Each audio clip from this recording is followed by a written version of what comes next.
Microbial कॉन्टिमिनेशन हो जाती है, माइक्रोब्स उसे गंदा कर देते, ख़राब कर देते। तो माइक्रोब्स आपके पास, आप फिजिकल एजेंट से भी उन्हें कंट्रोल कर सकते हो, केमिकल एजेंट से भी कंट्रोल कर सकते हो। जैसे मैंने आपको यस्टरडे बताया था कि माइक्रोब्स को कंट्रोल किया जाता है फिजिकल एजेंट से और केमिकल एजेंट से। तो फिजिकल एजेंट्स में आपके पास हाई और लो टेम्परेचर है। जब आप हाई टेम्परेचर करोगे तो उसके डिफरेंट मेथड्स हैं, हम डिटेल में पढ़ेंगे। लो टेम्परेचर करेंगे तो उसके डिफरेंट फर्दर मेथड्स हैं। इसके अलावा हमारे पास फिजिकल मेथड्स में आप हमारे पास डेसिकेशन है, ऑस्मोटिक प्रेशर है, रेडिएशंस है, फिल्ट्रेशंस है। वन बाय वन इन सबको हम पढ़ेंगे। केमिकल एजेंट्स में आपके पास डिसइंफेक्टेंट्स को यूज़ करना, एंटीसेप्टिक्स को, हम जो एंटीबायोटिक्स यूज़ करते हैं और केमिकल्स यूज़ करते हैं वेरियस, उनको कीमोथेराप्यूटिक एंटी माइक्रोबियल केमिकल्स कहते हैं, जो कि आप यूज़ करते हैं कंट्रोल के लिए बैक्टीरियाज के या पैथोजेंस की या जितने भी माइक्रो ऑर्गेनिजम्स हैं। अब आपके लिए ज़रूरी है कि आप इन टर्म्स को समझें, क्योंकि बाद में ये टर्मिनोलॉजीज इस टॉपिक में अगेन अगेन आएंगी। स्टेरिलाइजेशन हमने यस्टरडे भी पढ़ा था लास्ट टॉपिक में, अभी हम दोबारा पढ़ते हैं कि स्टेरिलाइजेशन जो है, तो इसमें क्या होता है, आपके पास जितने भी लिविंग फॉर्म्स हैं माइक्रो ऑर्गेनिज्म के, वो डिस्ट्रॉय हो जाते हैं, चाहे वो वायरस है या वो बैक्टीरियाज है या वो कोई भी पैथोजन है, वो सारे के सारे डिस्ट्रॉय हो जाएंगे। इसमें आपके पास जितनी भी लाइफ फॉर्म्स होगी आपके पास पैथोजेंस की, वो डिस्ट्रॉय हो जाएगी। और इसके अलावा इंडोस्पोर्स भी डिस्ट्रॉय होंगे और वायरसेस भी डिस्ट्रॉय होंगे। तो इसीलिए कहते हैं कि sterilisation is the best method of killing microbes. इसके अलावा हमारे पास है डिसइंफेक्शन। डिसइंफेक्शन में क्या होता है कि डिसइंफेक्शन में आप सिर्फ जो नॉन लिविंग थिंग्स हैं, जो भी नॉन लिविंग सरफेसेस हैं, उनसे आप रिमूव कर देते हो माइक्रो ऑर्गेनिजम्स को, बट नॉन लिविंग थिंग्स से या सरफेसेस से, जैसे किसी डोर का नॉब साफ किया, फोन को साफ किया, टेबल्स को साफ किया, या किसी भी चीज़ से आप सिर्फ चीज़ों को रिमूव कर दो, जैसे कि स्पिरिट लगा के बिफोर इंजेक्शन उस जगह को साफ कर लेते, तो ये डिसइंफेक्शन है कि आप उसे सिर्फ हटा दो उस जगह से। लेकिन अगर आप सारे के सारे लाइफ फॉर्म को डिस्ट्रॉय करोगे, जिसमें इंडोस्पोर्स भी डिस्ट्रॉय होंगे, उसे स्टरलाइजेशन कहते हैं। फिर उसके बाद है डीकॉन्टिमिनेशन। अब डीकॉन्टिमिनेशन इसे कहते हैं कि आपके पास कोई भी ऑब्जेक्ट है, चाहे वो आपके पास लिविंग ऑब्जेक्ट है या नहीं है, इससे फर्क नहीं पड़ता कि वो कोई ऑब्जेक्ट है या लिविंग थिंग है, लेकिन आप किसी चीज़ को हैंडल कर रहे हो। फॉर एग्जांपल हम लेबॉर्ट्री में फ्लास्क को यूज़ कर रहे हैं, उसके अलावा हम डिफरेंट डिफरेंट हमारे पास लैब में इक्विपमेंट्स होते हैं, उनको यूज़ करते हैं। तो उनको जब हम क्लीन करते हैं और उनकी जब हम ट्रीटमेंट करते हैं ताकि हम उसे सेफली हैंडल कर सके, उससे इन्फेक्शन ना हो, तो उसे डीकॉन्टिमिनेशन कहते हैं। उसके बाद ही आपके पास डिसइंफेक्शन।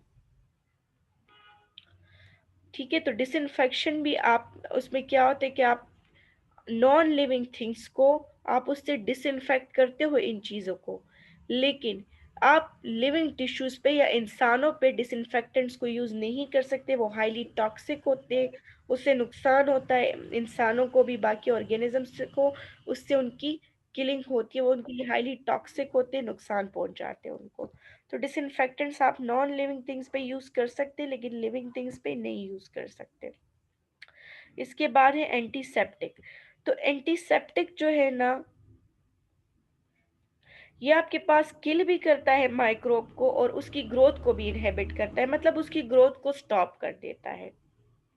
लेकिन एंटीसेप्टिक्स जो है तो आप इंसान के लिए यूज कर सकते हो। आपने देखा भी होगा वेरियस एंटीसेप्टिक्स, जब किसी को कोई जख्म लगता है तो वो यूज करते हैं। तो ह्यूमन टिश्यूज पे आप एंटीसेप्टिक्स को यूज कर सकते हो, मगर डिसइंफेक्टेंट को यूज नहीं कर सकते। That is an important point two remember.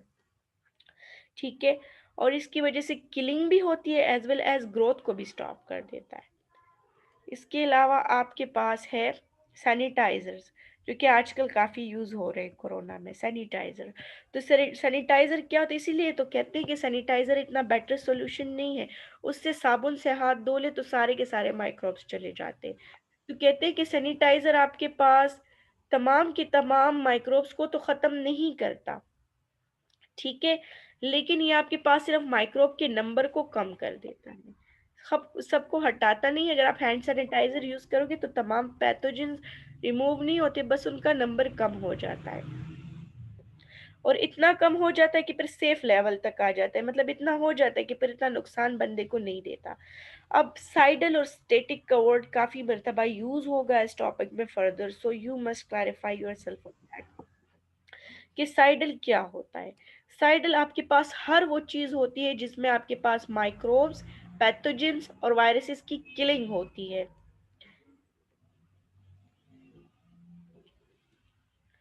हर वो चीज जो, अगर आपको वो फंजीसाइडल, बैक्टीरियोसाइडल, वायरोसाइडल, तो हर वो चीज जो कि आपके पास किलिंग करेगी पैथोजन की, माइक्रोब्स की, वायरसेस की, तो वो आपके पास साइडल है। और जैसे हम कहते हैं कोई चीज रुक गई है तो उसे हम स्टेटिक कहते हैं ना, तो इसी तरह जब बैक्टीरिया की ग्रोथ भी इनहेबिट हो जाती है, स्टॉप हो जाती है, तो उसे हम कहते हैं कि भाई ये बैक्टीरियोस्टेटिक है, ये फंजी स्टेटिक है, ये एल्जी स्टेटिक है। इस टाइप के वर्ड्स हम यूज करते हैं सर्टेन एजेंट्स के लिए। तो साइडल वो जो किलिंग कर दे, और स्टेटिक वो ऑब्जेक्ट्स जो कि आपके पास ग्रोथ को इनहिबिट कर दे, ग्रोथ को उसी जगह रोक दे। ठीक है।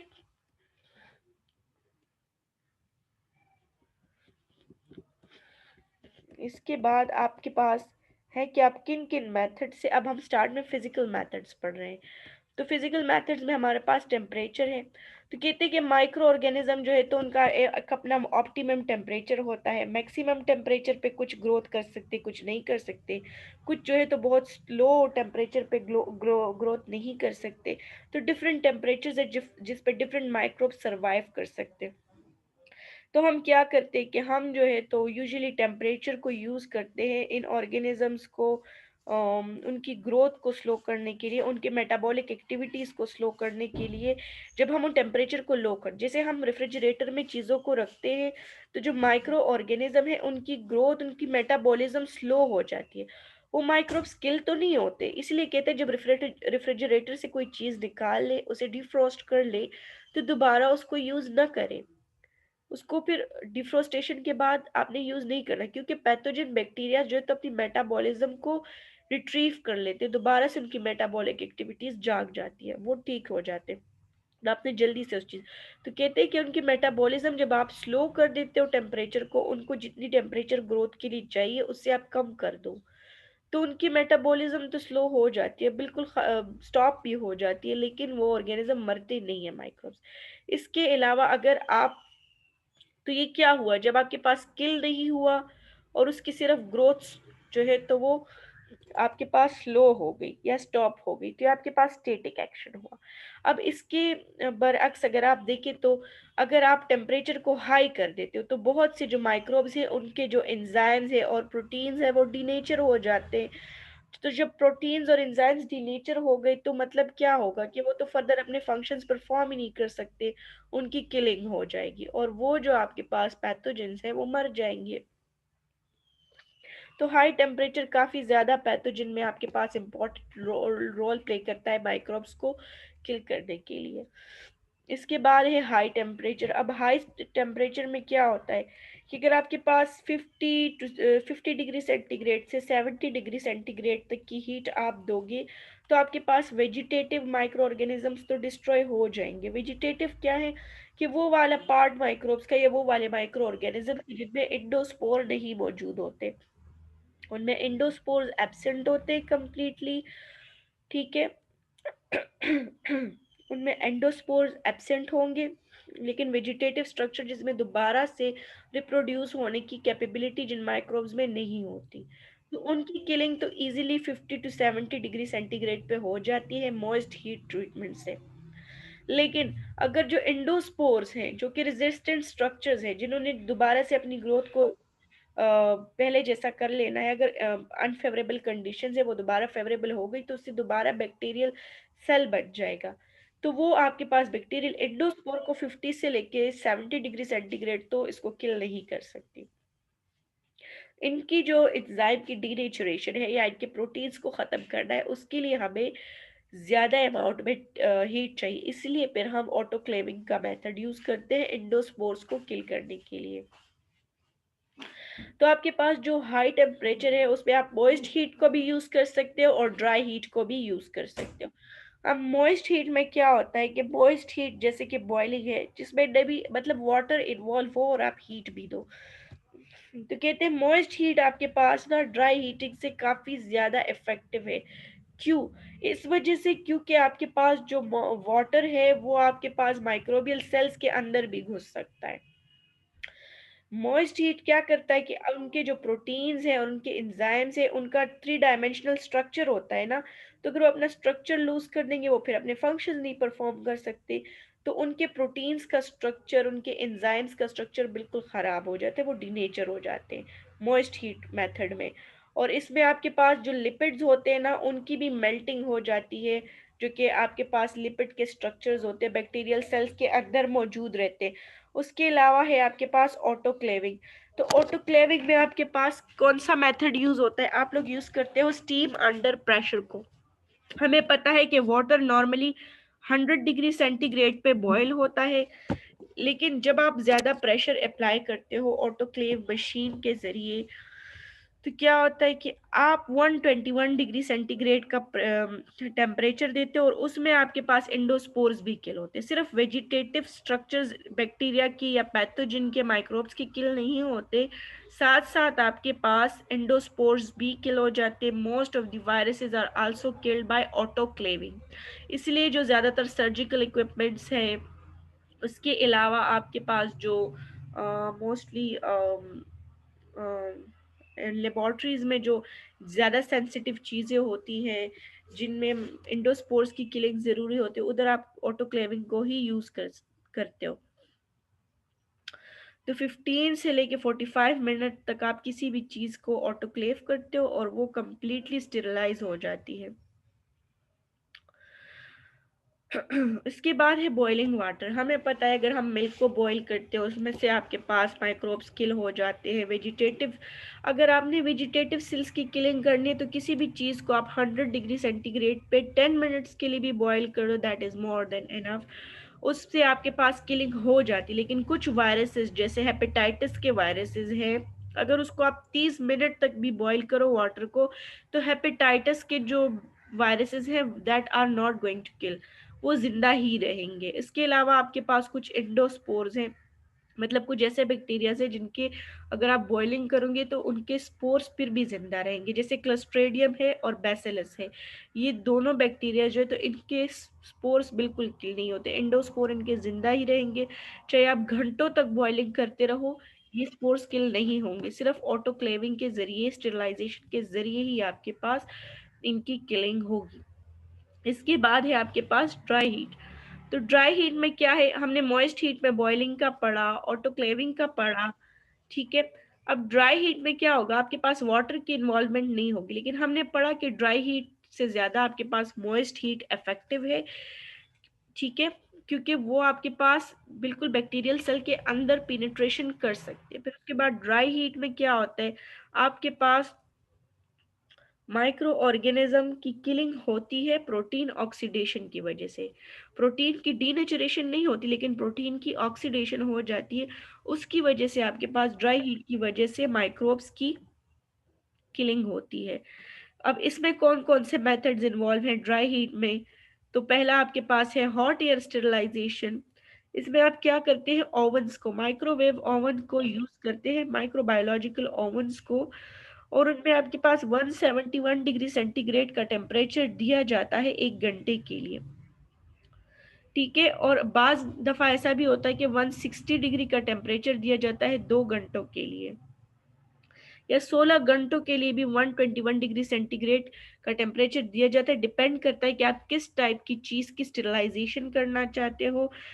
ये आपके पास, हम इस मेथड को कब यूज करते हैं, माइक्रोबायोलॉजिकल ओवन्स वाले को, जब हमने ग्लास वेयर्स की क्लीनिंग करनी होती है, या हम मेटल के इंस्ट्रूमेंट्स को क्लीन करना चाहते हैं, या ऑयल्स है, कोई पाउडर्स है, ऐसी चीजें जिनको ज्यादा हीट से या फिर मॉइस्चर से डैमेज होती है, मॉइस्चर से जिनको डैमेज होगी, तो उनकी स्टेरिलाइजेशन हम करते हैं with the help of hot air sterilisation. उसके बाद है इंसिनरेशन। ये भी आपके पास ड्राई हीट मेथड्स में आते हैं। ठीक है। तो इंसिनरेशन में क्या होता है, कोई भी चीज़ है जिसको हम गिराना चाहते हैं, या वो ऐसी चीज़ है कि जिससे मैं पैथोजन है और हमने उसे कंप्लीटली डिस्ट्रॉय करना है, हम उस चीज़ को आग लगा के जला देते हैं और वो कंप्लीटली साफ हो जाती है। हमारे पास लेबोरेटरी में कुछ इक्विपमेंट्स होते हैं जिन्हें हम इंसिनरेशन लूप्स कहते हैं, इनोक्यूलेटिंग लूप कहते हैं, जो कि हम वेरियस कल्चर्स में और डिफरेंट चीज़ों में यूज़ करते हैं। तो कहते हैं कि हम अपने इनोक्यूलेटिंग लूप्स को भी डायरेक्टली जो है तो बर्न करके उसको क्लीन कर लेते हैं, उसको हम स्टेरलाइज कर लेते हैं। इसके बाद है आपके पास पॉस्चराइजेशन। तो आपको पता ही होगा कि मिल्क पैक्स हो गए या फिर ऐसे जो टिन फूड्स हैं, उन उनमें जो पैथोजेंस की किलिंग वगैरह होती है उसके लिए पास्चराइजेशन के मेथड को यूज़ किया जाता है। तो पास्चराइजेशन में आप बहुत ही लो टेम्परेचर, मतलब बहुत लो नहीं लेकिन इतना लो कि 100 डिग्री सेंटीग्रेड से कम टेम्परेचर देते हो मिल्क को या फिर दूसरे खाने की चीज़ों को, जिसमें आप चाहते हो कि बैक्टीरियल कॉन्टिमिनेशन ना हो, पैथोजेंस ना बने। ठीक है। तो ये आपके पास सारे माइक्रो ऑर्गेनिजम्स को किल कर देता है। मिल्क की पॉस्चराइजेशन हम 71.6 डिग्री सेंटीग्रेड पे करते हैं 15 सेकेंड के लिए, और इसको हम फ्लैश मेथड कहते हैं। इसके अलावा हम 62.9 डिग्री सेंटीग्रेड पे भी 30 मिनट्स के लिए इसी को यूज करते हैं। अब इसके बाद है, हमने पढ़ लिया हाई टेम्परेचर का कि वो कैसे कैसे आपके पास माइक्रोब्स की ग्रोथ को स्टॉप करेगा। अब उसके बाद है आपके पास लो टेम्परेचर। तो लो टेम्परेचर में आपके पास किलिंग नहीं होती, लेकिन आपके पास सिर्फ माइक्रोबियल ग्रोथ जो है वो स्लो डाउन होती है, उसका मेटाबॉलिज्म स्लो हो जाता है, जिसमें हम किसी भी चीज को फ्रीजर में रख लेते हैं या फ्रिज में रख देते हैं। तो अगर आप किसी भी प्रोडक्ट को 5 डिग्री सेंटीग्रेड पे रख दोगे तो उसमें माइक्रो ऑर्गेनिज्म की ग्रोथ स्लो हो जाएगी। इसकी वजह से आप फूड को फ्रेश रख सकते हो। अगर आप किसी चीज को -10 डिग्री सेंटीग्रेड पे फ्रीज करोगे तो उसमें भी माइक्रोबियल ग्रोथ आपके पास स्टॉप हो जाएगी। लेकिन इसमें आपके पास जो लो हीट ट्रीटमेंट है, लो टेम्परेचर वाला है, इसमें आपके पास किलिंग नहीं होती। इसमें आपके पास जो है तो सिर्फ और सिर्फ स्लो डाउन होगी ग्रोथ माइक्रोब्स की। और अगर आप फूड को कई मंथ्स बाद भी आप देखते हो, आप निकालते हैं, तो वो बिल्कुल फ्रेश रहता है। या कोई भी आपके पास सैंपल है, कोई चीज़ है, अगर आप उसे फ्रीज कर देते हो। इसके बाद है डेसिकेशन। डेसिकेशन आपके पास स्टैटिक मेथड है। स्टैटिक का मतलब कि ग्रोथ रोक देता है। तो डेसिकेशन क्या है, इसको हम ड्राइंग कहते हैं, जब आपने किसी भी चीज़ से कंप्लीटली वाटर को रिमूव कर दिया है, डिहाइड्रेट कर दिया है किसी चीज़ को, जैसे हम मीट को कर देते हैं या सर्टेन ड्राई फ्रूट्स जो हम खाते हैं, तो वो क्यों नहीं खराब होते, इसी वजह से, क्योंकि उनमें डेसिकेशन हो गई है। ठीक है। तो इसमें भी आपके पास बैक्टीरियाज की या पैथोजेंस की, माइक्रोब्स की ग्रोथ स्टॉप हो जाती है। डिहाइड्रेट या फ्रीज फूड्स भी होते हैं। जो फ्रीज फूड्स कौन से, जिनको हम लो टेम्परेचर में यूज करते हैं, डिहाइड्रेटेड फूड्स की मैंने आपको ड्राई फ्रूट्स की एग्जांपल दी। उसके अलावा जो आप मीट वगैरह को ड्राई कर लेते हो, इसको बिल्कुल रेफ्रिजरेशन की ज़रूरत नहीं होती। क्यों? क्योंकि आपके पास जब वाटर नहीं मौजूद होगा तो बैक्टीरिया ग्रोथ ही नहीं कर सकता। बैक्टीरिया को ग्रोथ करने के लिए वाटर की ज़रूरत है। इसके अलावा है ऑस्मोटिक प्रेशर। अब कुछ पैथोजन ऐसे हैं कि जो ज़्यादा साल्टी कॉन्सेंट्रेशन में या ज़्यादा शुगरी कॉन्सेंट्रेशन में आपके पास ग्रोथ नहीं कर सकते। तो क्या करते हैं, आपने मोस्टली जैम्स जैम्स को, जेलीज को देखा होगा ना, कि वो उनको शुगरी सिरप में प्रिजर्व किया जाता है, या पाइन एप्पल्स या डिफरेंट फ्रूट्स को शुगरी सिरप्स में क्यों प्रिजर्व किया जाता है, जिसको शीरा कहते हैं, उसमें क्यों उनको प्रिजर्व, क्योंकि बैक्टीरिया, सर्टेन पैथोजेंस आपके पास कॉन्टिमिनेशन नहीं कर सकते जब आप उसको शुगरी फूड में प्रिजर्व। इसके अलावा आपके पास पिकल होता है, अचार, वो भी आपके पास बिल्कुल प्रिजर्व फॉर्म में रहता है, क्योंकि उसमें साल्ट की कॉन्सेंट्रेशन ज़्यादा होती है। उसके अलावा ऑयल्स वगैरह होते हैं।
Sorry, my mic was mute and I was talking.